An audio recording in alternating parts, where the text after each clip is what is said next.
Don't worry, your favourite VFX program is not out of use, but there is a new tool to play with.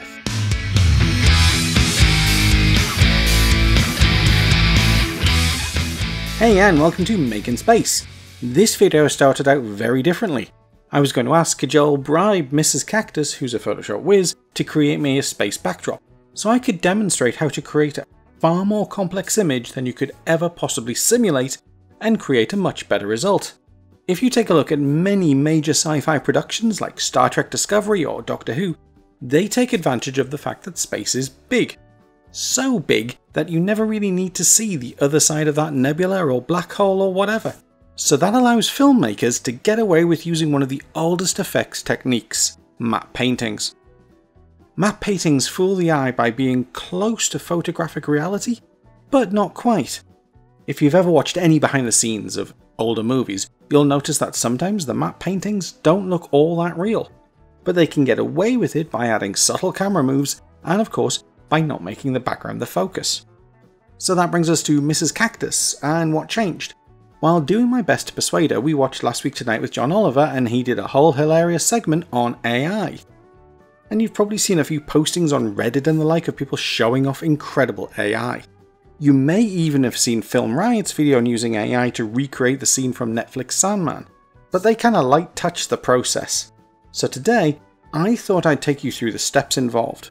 I'm going to use Midjourney to generate some images, bring these into After Effects, and turn them into an animated sequence.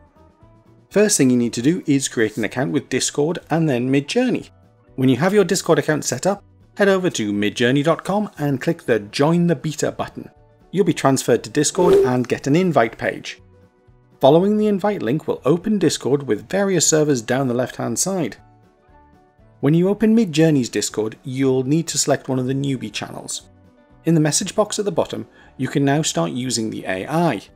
Type /imagine and click on the prompt that appears. And now you can enter whatever you want the AI to attempt. Something like nebula in space with volumetric lighting. Most of what I'm telling you comes directly from Midjourney's Quick Start Guide, linked from their homepage. You can also add some cues such as --AR 16:9 and photorealistic and 8K. NASA imagery is another good one. When you hit enter, the AI starts doing its thing and after a minute or so presents you with 4 variations. The buttons U1 to U4 can trigger it to upscale each image, and the buttons V1 to V4 will trigger variations. Word of caution, getting started provides you with 25 image creations. Any more and you have to subscribe, so in the early days just test it out. You can also search through the Discord channel for keywords and see what others have done. Searching for nebula here brings up loads of options, and you can see the words used to generate the images. All images are free for use under the Creative Commons non-commercial license companies have to pay. The nature of AI-generated images raises an interesting debate on copyright. My view is, don't pass off someone's work as your own, but equally, don't get offended if someone includes your AI image in their work. Both covered by the universal don't be a dick rule. You can save the images from Discord, or you can go to your profile on Midjourney and see your images there. At this point we're ready to jump into AE, but now would be a really great time to ask you for a like, and if you're new to my channel, how about giving the old subscribe button a click?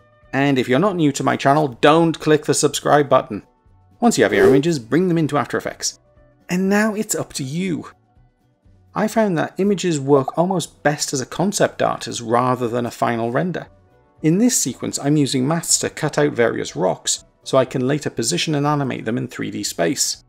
I've grabbed this amazing bizarre image from the search on Discord, and that's going to be my far backdrop. What I found is as I went on, I used less of the original image and replaced different sections with other techniques. For the planet I decided to replace it outright with an orb planet, one from my earlier tutorial, and with the addition of the sun I did have to make all the 2D 3D layers ignore lights in their material options. Notice how I'm using the padlocks quite a bit? Basically I wanted to sign off on each bit of animation as I went. Don't let 3D simulation limit you from creating awesome shots. I added some fake 3D lighting using the bevel alpha effect and tweaked it quite a bit as the animation progressed. I don't really want to do a full breakdown of this shot because by the nature of AI, every scene will be different, but using it as a starting point, I honestly don't think I could have got something so interesting on my own, and certainly not as quickly. I did record my entire process. If you want to watch that, it's linked in the description below. So what do you think? I'd seriously like to hear your opinions on AI simulation, and of course if you've made some space scenes, please share them below.